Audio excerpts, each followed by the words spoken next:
Olá, eu sou Yuri da Cunha e esse é o resumo da semana. A segunda edição do seminário O Rio do Futuro, uma realização da Editora Globo e da Rádio CBN, com apoio da Câmara Municipal, debateu os rumos da cidade, tendo como base o novo plano diretor. O foco do painel de abertura do encontro foi urbanismo.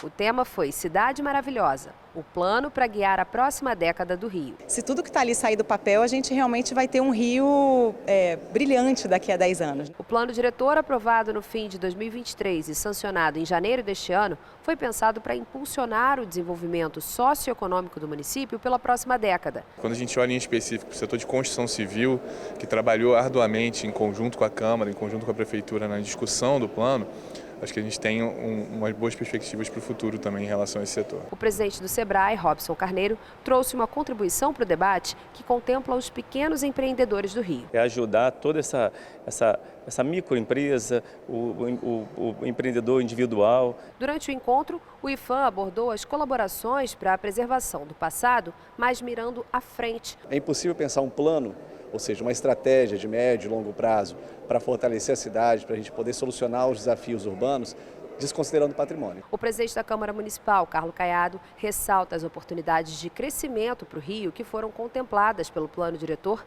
e a importância do seminário O Rio do Futuro. Aqui é uma demonstração, uma prestação de contas do plano diretor, na qual esse parlamento se dedicou muito durante os 2 anos e foi um plano diretor de fato transformador da cidade. Pela primeira vez na história a gente tem 3,5 milhões de pessoas com atividades econômicas na cidade, esse é um número histórico também para a atividade econômica e tudo isso, é claro, atrai as pessoas a estarem nesse novo ecossistema do Rio de Janeiro. Um dos grandes benefícios do novo plano diretor é a segurança jurídica que ele traz para o desenvolvimento econômico da cidade. Esse foi o tema da segunda mesa do seminário O Rio do Futuro. Palácio Pedro Ernesto, sede do Legislativo Carioca. Aqui foi aprovado um novo plano diretor para a cidade do Rio de Janeiro. O painel Cidade de Negócios, Segurança Jurídica para o Desenvolvimento Econômico com o novo plano diretor contou com a participação de representantes do setor produtivo que se mostraram otimistas com o futuro. Isso porque a simplificação da legislação obtida pelo plano traz a confiança que eles precisam para investir na cidade e, consequentemente, gerar benefícios para a população. Acho que a cidade, ao rever o seu plano diretor e dar um destaque para a questão da segurança jurídica, transforma a cidade em atrativa para se investir e para se empreender. A segurança jurídica é um dos ingredientes mais importantes na hora de um investidor decidir entrar ou permanecer ou aumentar a sua posição, seja em qualquer setor produtivo numa cidade ou num país. Você tem hoje um certo entusiasmo com a cidade, com o próprio plano diretor. É assim que eu saio de hoje aqui do debate. Representando o Tribunal de Contas do município, o conselheiro Davi Carlos Pereira Neto trouxe outro aspecto importante. É o respaldo jurídico que você garante aos servidores, quando muitas das vezes eles estão envolvidos na legalização, enfim, na autorização desses processos burocráticos. A participação tanto da população quanto das instituições e o poder público ali definindo as regras, é isso que vai fazer com que a cidade se organize melhor, se formalize mais e a gente consiga fazer com que ela se desenvolva de forma sustentável pelos próximos anos. A discussão do projeto de lei sobre as metas fiscais do município do Rio para o exercício financeiro de 2025, prevista para a sessão plenária de terça-feira, foi adiada pelos vereadores do Rio. A sessão começou com a rejeição de 2 vetos que serão transformados em lei por promulgação pelo presidente da Câmara Municipal. Com a decisão, o Jornal dos Esportes passa a ser patrimônio cultural de natureza imaterial do povo carioca. E o jongo da Zona Oeste é declarado patrimônio cultural de natureza imaterial da cidade. A discussão do projeto de lei que trata sobre as metas fiscais e as prioridades do município do Rio para o exercício financeiro de 2025 foi adiada, assim como a votação da proposta que institui um programa de assistência multidisciplinar psicológica e social às vítimas de violência armada na cidade do Rio. No segundo dia do seminário O Rio do Futuro, o foco do debate foi sobre o desenvolvimento humano. O tema da primeira mesa foi Rio Sustentável, o futuro e a proteção ambiental do novo plano diretor. Coube a jornalista Marcele Carvalho conduzir as discussões do seminário O Rio do Futuro nesta quarta-feira. A gente tem uma riqueza enorme aqui na cidade e a gente não pode vê-la degradando, né? O presidente da Comissão de Meio Ambiente da Câmara Municipal, o vereador Vitor Hugo, contou como as diretrizes voltadas à sustentabilidade foram instrumentalizadas pelo plano diretor. A gente vê aí hoje um problema seríssimo que a gente está em relação à mudança de clima, esse problema que está tendo no Rio Grande do Sul. E a gente precisa realmente cuidar, principalmente hoje, para poder preservar para as futuras gerações. O plano diretor foi elaborado pela Casa de Leis do município pensando no desenvolvimento próspero da cidade pelos próximos 10 anos. Gestão ambiental, ordenamento territorial e mobilidade não poderiam ficar de fora. O Instituto Estadual do Ambiente, o INEA, apresentou as perspectivas sobre o plano com a vice-presidente da instituição, Deise Delfino. Esse plano diretor conversa, com a conservação que é feita aqui no município do Rio de Janeiro com as nossas unidades de conservação. O Sindicato da Indústria e da Construção Civil do Estado participou das discussões da elaboração do plano diretor. Dou parabéns à Câmara pela iniciativa de apresentar para a sociedade todos os avanços que nós tivemos através dessa votação do plano diretor. E eu acredito sim que a gente vai ter uma cidade com um crescimento mais sustentável. A gente tem que lembrar que o plano diretor ele foi uma lei que não tratou só de assuntos gerais, ele entrou no uso e ordenamento do solo urbano. A gente precisa agora, dado essa ousadia da iniciativa, que foi muito bem concluída, manter o diálogo com a sociedade civil, que agora a gente vai ter um esforço de regulação muito grande de determinados temas que foram trazidos. O segundo painel do debate discutiu a cidade educadora, como as diretrizes urbanísticas influenciam na educação e preservação do patrimônio. O novo plano diretor, aprovado recentemente, traz importantes mudanças para os próximos 10 anos.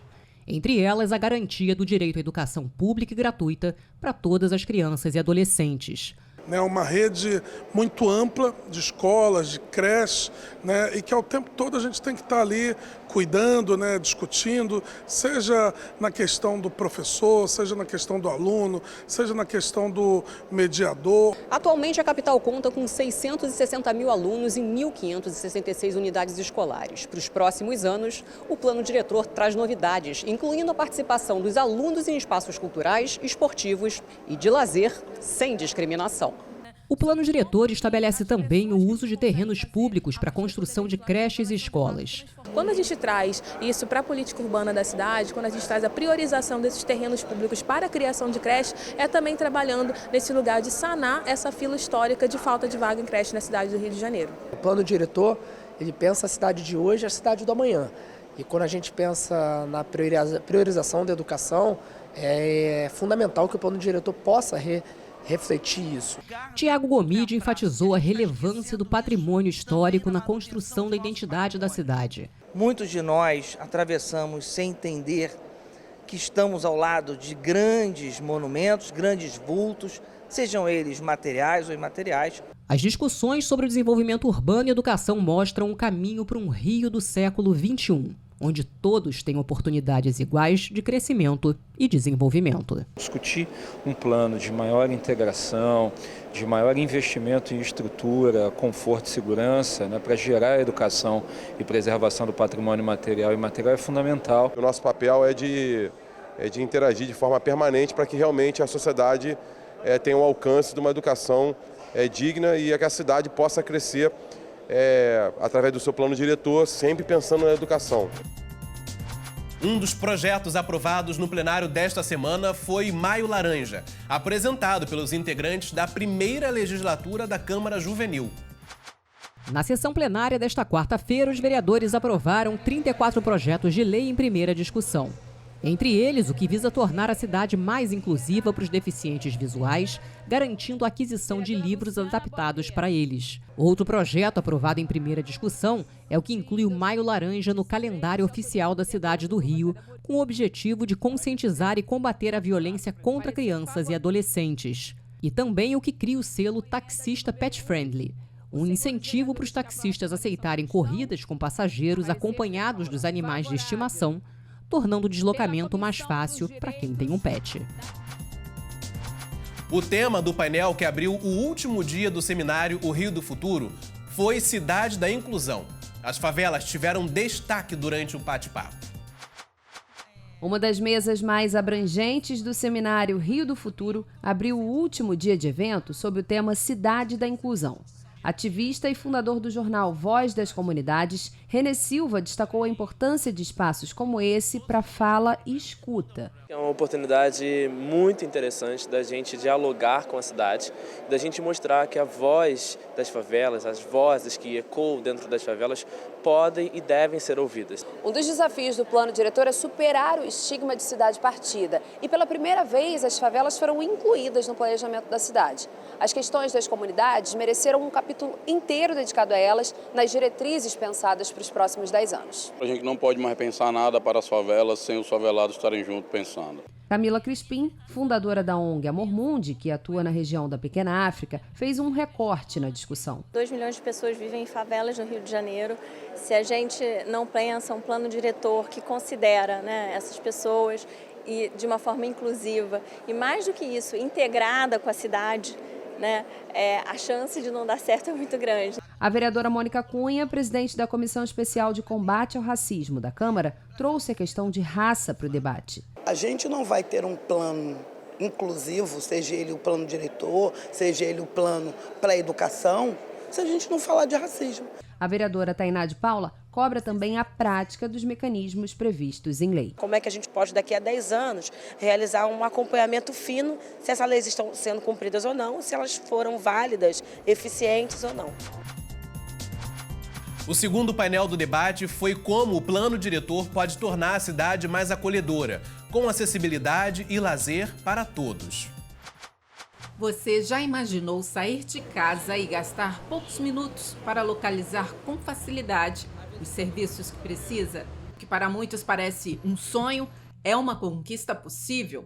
Passa pela Câmara dos Vereadores e esteve em discussão no seminário O Rio do Futuro, nesta quinta-feira. Que é assim, prioritário são as calçadas do nosso Rio de Janeiro, E também os ônibus, para que as pessoas possam realmente ter o direito de ir e vir aqui na nossa cidade. O painel Rio Cidade para Todos discutiu formas de tornar a cidade mais acolhedora para quem vive aqui, com acessibilidade a diversos serviços essenciais como a saúde, a educação, a habitação e o lazer. O medalhista do judô, Flávio Canto, participou do painel. A gente tem um calcanhar de Aquiles muito claro para mim, na minha maneira de ver, que é uma educação de má qualidade. A educação pública, em geral, na cidade, está muito aquém do que ela poderia ser. O seminário de hoje foi importante para a gente discutir com as pessoas e dizer para as pessoas que assistiram, olha, tem coisas que vocês podem brigar junto com a gente. A Câmara é muito atuante, sempre preocupada, e esse plano diretor, de fato, vai transformar e desenvolver a cidade em todas as políticas públicas. 2 carregamentos de donativos entregues pela população carioca no saguão da sede da Câmara Municipal foram enviados para o Rio Grande do Sul. Um caminhão com cestas básicas, água mineral, kits de limpeza e de higiene e ração para animais deixou o Palácio Pedro Ernesto e seguiu para o Galeão. Lá, o material foi colocado num avião da FAB. Na última quarta-feira, parte das doações já tinha sido enviada ao sul do Brasil, em um navio da Marinha, que saiu do Complexo Naval do Mocanguê, em Niterói. A campanha solidária da Câmara Municipal continua por tempo indeterminado. E as doações podem ser feitas de segunda a sexta-feira, das 7 da manhã às 7 horas da noite. A sua participação é muito importante. Essa campanha ela começou desde o primeiro dia. E o que chega de material, que chega de equipamento, que chega de alimento, que chega de material de higiene, material pessoal, tudo é fantástico. Esse é um trabalho solidário da Câmara Municipal, atuando, que eu agradeço muito à população do Rio de Janeiro, poder estar entregando aqui na Casa do Povo, e aos vereadores, aos servidores da casa, todos que queiram fazer essa doação, que tragam aqui para a Câmara Municipal o quanto antes, que o Rio Grande do Sul está precisando. E o resumo da semana termina aqui. Muito obrigado pela sua companhia e até o próximo. Tchau.